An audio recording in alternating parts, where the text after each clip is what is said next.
Boys, UFC Mexico City Moreno versus Erceg. One of the weirdest main events that we've had. One of the most undeserving main events that we've had in a long ass time. But we're going to run through every person, every fighter on this card. And we're going to give you guys my rare predictions on who I think is going to win and how. Starting lightweight division, we got MarQuel Mederos taking on Austin Hubbard. Now, Mederos is primarily a striker with some real power in this division, and his takedown defense is pretty good as well, but his takedown offense isn't that great. Austin Hubbard he's a well-rounded fighter who can struggle being taken down here and there, but when he does get taken down, he has some good scrambles, some good get-ups.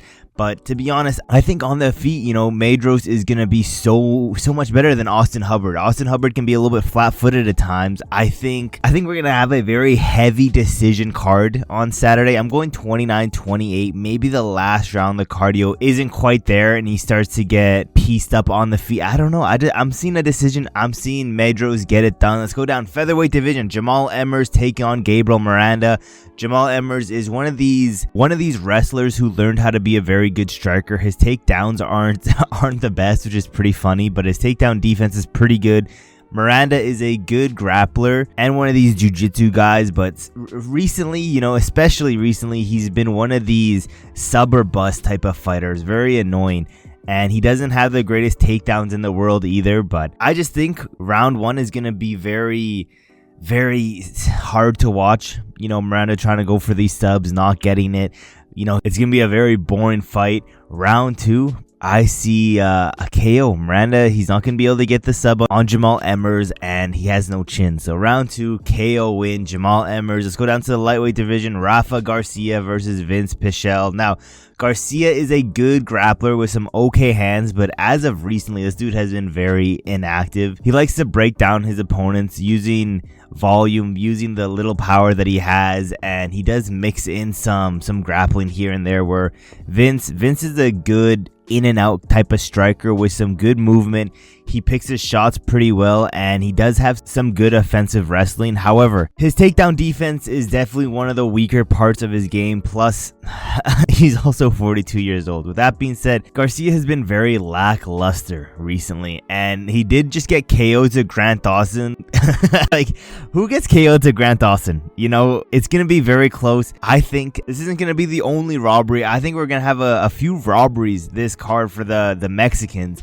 I see robbery 29-28 split decision for Garcia. Let's go down to the women's strawweight division. Loopy Godinez taking on Julia Polastri. Godinez is a well-rounded fighter with she's very technical with some non-stop striking. Her grappling defense is one of the weaker parts of her game, but also I say that, and then I remember this girl's fight IQ is definitely the worst thing about her game, and has definitely cost her wins in the past. Where Julia is a well-rounded fighter with some good textbook level striking, good grappling, good jiu-jitsu, but her takedown defense isn't the best. I think Loopy Godinez should win this. She should win this unless her fight IQ, makes her lose. So I'm going to go 29-28 decision win. Loopy Godinez probably going to do something stupid in between round 1, 2, and 3 and lose a round, but she should win. She should win this fight. Moving down featherweight division, we have Christian Rodriguez taking on Quez Costa. Christian Rodriguez is the prospect killer. He's a good striker, good speed, good footwork. He has okay takedown defense and has beaten many grappling prospects before. Go look at all of his wins. It's pretty much nothing but all these prospects. Where Costa is a well-rounded fighter he has some good creative dynamic striking with good grappling skills. He's fairly strong for this division as well. His takedowns aren't the best, and he has some good powerful hands, solid technique, and can mix in combinations very well. This is a quick turnaround for Costa. He fought less than a month ago against Andre Fili, but Christian Rodriguez has yet to beat anyone who isn't a young prospect in the UFC. Go look at his wins. It's nothing but young, unexperienced prospects. Costa has the experience, and I could see him gain a sub here, but I'm just going to go 29-28 decision win, dropping the last round. But I could 100% see Costa gain the sub here. Let's go down to the middleweight division. Middleweight, we have Jose Daniel Maidana taking on Gutierrez. Now, Jose is one of these fighters who wants to get the fight to the ground so he can land some nasty ground and pound. His striking is okay, but very dangerous on the top is pretty much how you summarize this dude's fighting style, where Abita is a striker with some crazy speed, crazy power for the division, but his cardio and ground game are pretty underwhelming, especially that cardio. With that being said, I don't think Jose is going to be able to take down, Atiba. If he is, I don't think he's able to hold him down there.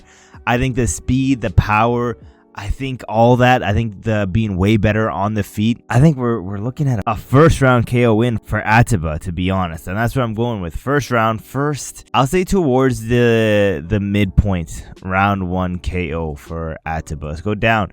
Flyweight division.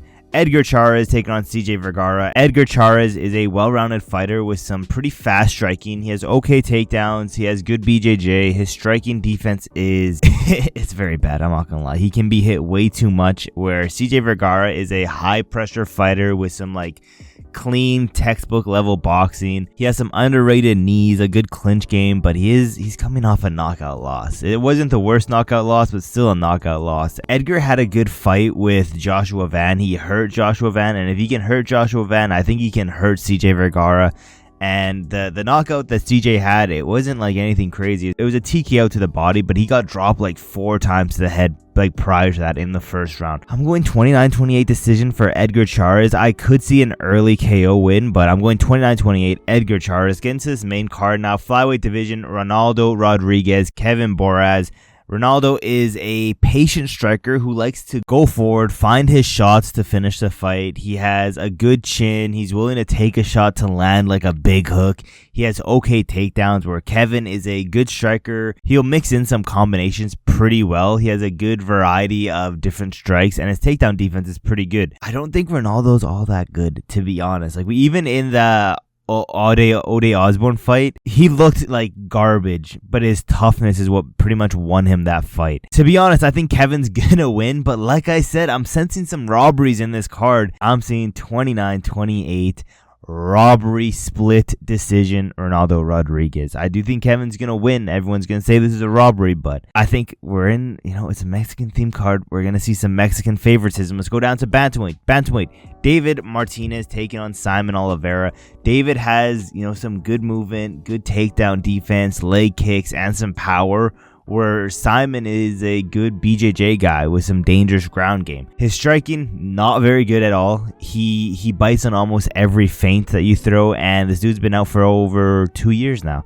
And I think with that, him being out for 2 years, also Saimon looked like ass in his last fight.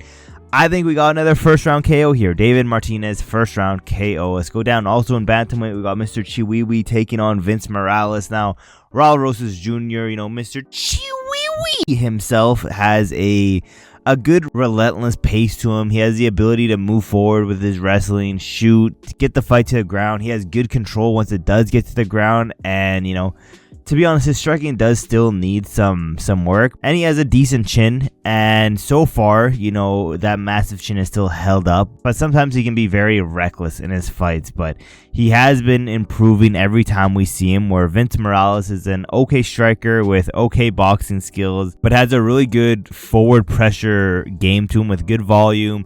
The power in his hands is okay, and he has decent power in his hands for this division, but he does tend to slow down if he doesn't find a finish early, and his gas tank is pretty bad.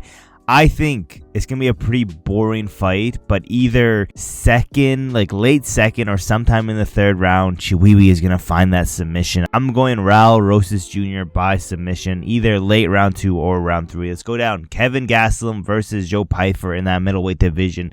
Gastelum is one of these what if fighters, he could have been a champion. I'll stand on that till the day I die. This dude could have been a champion, but he is pretty much one of the biggest wastes of talents that we have seen in the UFC. He is a great Division 1 wrestler with a good chin.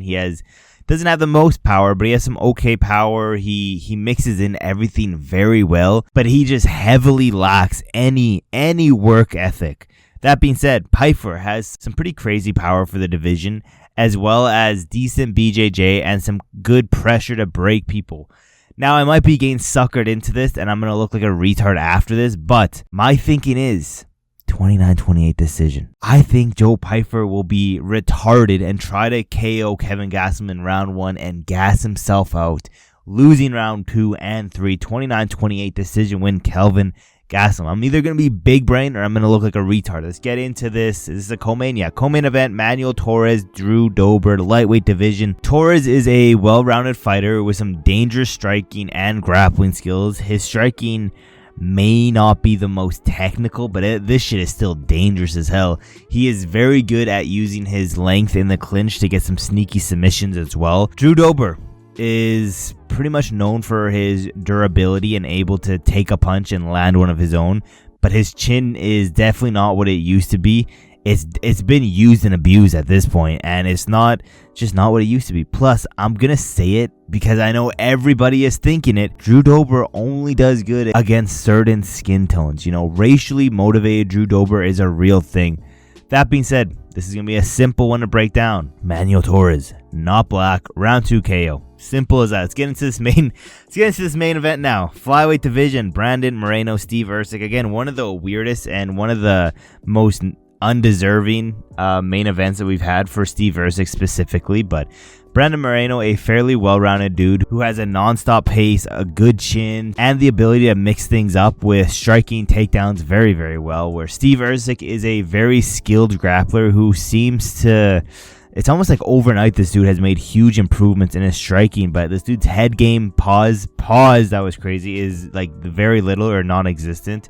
That being said, I think in 5 rounds, Moreno will eventually either find the chin, find the body, find something to hurt Steve Erceg. Do I think it's going to be a KO? No, I think it's going to be a TKO. I could see like a body shot TKO with some ground and pound after. I could see him catching him on the feet and again, ground and pound after.